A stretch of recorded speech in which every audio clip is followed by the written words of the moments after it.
Pressure posed by the U.S.-led European missile shield may force China to upgrade its nuclear arsenal.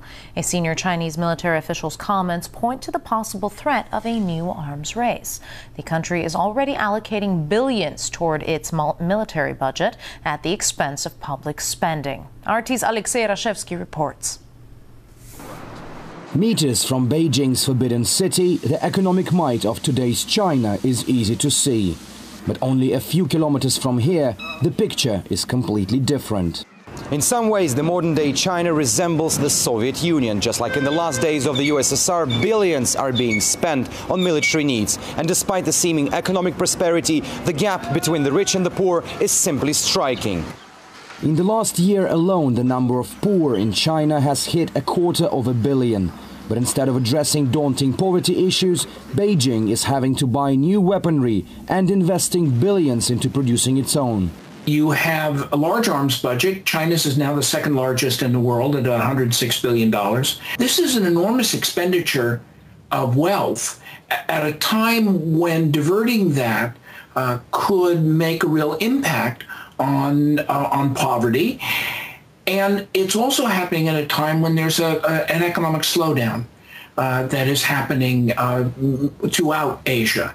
The same applies to India, which last year was the world's leading weapon importer, including an eye-watering $20 billion worth of French fighter jets.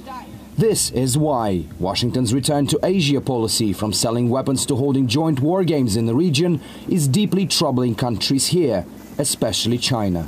The U.S. wants full-spectrum dominance in the region, and it wants to project its military power to everyone concerned, especially China. I think the U.S. may not be headed for a direct military confrontation with China at the moment, but the U.S. wants to contain China, wants to encircle China and keep it subservient to U.S. dictates.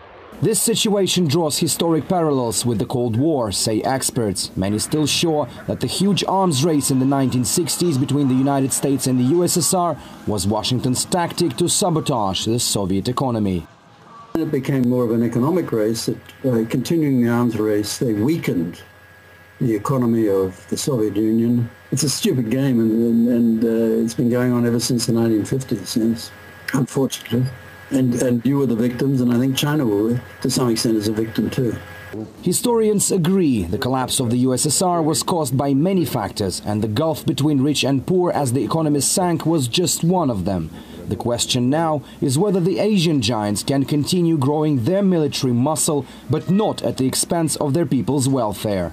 Otherwise, there's serious risk of growing political and social instability. Alexei Rashevsky, RT, reporting from Beijing in China.